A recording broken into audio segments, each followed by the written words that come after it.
हिंदू धर्म में शक्ति शब्द होता है।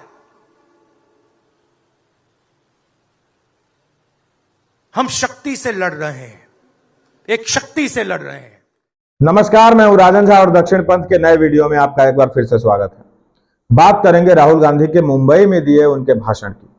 वैसे तो राहुल गांधी को ज्यादातर लोगों ने सीरियसली लेना बंद कर दिया है और अपने मनोरंजन के लिए ही लोग उनकी बातों को सुना करते हैं। कह सकते हैं कि वे राजनीति के कपिल शर्मा बन चुके हैं। आप उनकी भाषण को सुनिए, आपको पता ही नहीं चलेगा कि वे बोलना क्या चाहते हैं और बोल क्या रहे हैं। आपको पता ही नहीं चलेगा उनकी कौन सी बात व्यंग है, कौन सी बात कटाक्ष और कौन सी बात सामान्य वक्तव्य। आपको क्या, यह उन्हें भी नहीं पता होता। आज इस पर बात करना इसलिए जरूरी है क्योंकि उन्हें और उनके अंध समर्थकों जैसे सुप्रिया श्रीनेत टाइप्स लोग जो आंख बंद करके भक्ति में लीन हैं, उनको शक्ति का अर्थ समझाना जरूरी है। वे नहीं समझेंगे, परंतु अपनी तरफ से कोशिश कर लेनी चाहिए। मुंबई के शिवाजी पार्क में राहुल गांधी एक रैली को संबोधित कर रहे थे। अवसर था भारत जोड़ो न्याय यात्रा के समापन का। हाँ, इस बार इसे जल्दी समाप्त कर दिया गया क्योंकि न तो लोग जुड़ रहे थे, न ही मीडिया कवरेज दे रही थी। लोगों और मीडिया को छोड़िए, स्वयं राहुल गांधी इस यात्रा को लेकर ज्यादा सीरियस नहीं थे। इसका अंदाजा इस बात से लगा सकते हैं कि यात्रा को बीच में स्थगित कर वे देश विदेश के दौरों पर और छुट्टियों पर चले जाया कर रहे थे। खैर, किसी तरह यात्रा समाप्त हुई और इस अवसर पर मुंबई में राहुल गांधी का भाषण हुआ। बीजेपी व नरेंद्र मोदी पर हमले कर रहे थे अपने भाषण के दौरान। मैंने पूर्व में भी कहा हुआ है कि राहुल गांधी के पास कुल मिलाकर 10 वाक्य ही हैं जिसे घुमा फिरा कर वे बोलते रहते हैं, लेकिन इस बार उन्होंने एक आध नए शब्द जोड़े अपने अंदाज में।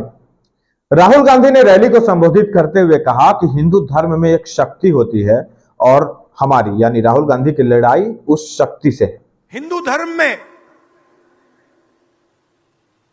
शक्ति शब्द होता है। हम शक्ति से लड़ रहे हैं, एक शक्ति से लड़ रहे हैं। आपकी बात से स्पष्ट है राहुल गांधी जी कि आपको शक्ति शब्द का सही अर्थ नहीं पता। आप हिंदू धर्म के जिस शक्ति शब्द की बात कर रहे हैं, उसी से सृष्टि का सृजन है, उसी से सृष्टि चलायमान है, उसी से सृष्टि का अस्तित्व है। आप जिस शक्ति की बात कर रहे हैं वह आदि है, अनंत है, अखंड है, अभेद है, अछेद है, अखेद है, सुवेद है, संभव और असंभव से परे है। आप उसी शक्ति से लड़ने का दावा कर रहे हैं। आप जिस शक्ति से लड़ने का दावा कर रहे हैं, लड़ लीजिए। आप जिस शक्ति से लड़ने का दावा करते हैं, नवरात्रि के दिनों में मानव, असुर, यक्ष, गंधर्व और देवता उसी शक्ति की उपासना में लगे रहते हैं, साधना में लगे रहते हैं। उस शक्ति से समय समय पर राक्षस लड़ने का दावा करते रहे हैं, लड़े भी हैं और उसका परिणाम सभी जानते हैं। आप भी लड़ लीजिए। फिर जनता जब चुनाव हराएगी तो कहेंगे कि ईवीएम के साथ छेड़छाड़ हुई। अपने इसी भाषण में आपने कहा ना कि राजा की आत्मा ईवीएम में है। एक बात समझ नहीं आ रही, चुनाव का ऐलान हो चुका है, लेकिन उन्हीं राहुल गांधी और उनकी पार्टी चुनावों का बहिष्कार क्यों नहीं कर रही? जब उनको पता है कि ईवीएम से चुनाव कंट्रोल हो रहा है, ऐसा चुनाव आप लड़ क्यों रहे हैं? यदि सभी पार्टियां चुनाव लड़ने से मना कर दे तो बीजेपी अकेले थोड़ी चुनाव लड़ेगी। इसी ईवीएम द्वारा हुए चुनाव में जब जीत मिलती है तो इस तरह की बातें सामने नहीं आती। छोड़िए ना वो राज्य जहां ईवीएम से चुनाव हुए हैं, हटेंगे सत्ता से, कीजिए दोबारा चुनाव कराने की अपील, कहिए नहीं मानते ईवीएम द्वारा संपन्न चुनावों को। परंतु आप ऐसा नहीं करेंगे। बस हाथ में माइक लेकर अनाप शनाप कुछ भी बकेंगे और सुप्रिया श्रीनेत टाइप्स कुछ लोग आपकी चरण सेवा में लगे रहेंगे। अच्छे लोगों को आप लोग उठने नहीं देंगे और अंत में दोषी ईवीएम और जनता को ठहराना शुरू कर देंगे। फिर 5 सालों तक जनता के और जनता के भी क्या, हिंदुओं की मान्यताओं का मजाक उड़ाते फिरेंगे। कभी राम को काल्पनिक बताएंगे, कभी शक्ति से लड़ेंगे, कभी सीए और 370 के खिलाफ बयान देंगे। असल बात यह है कि आपको आपकी हार का असल कारण पता ही नहीं चल सका है। मैं बतलाता हूं।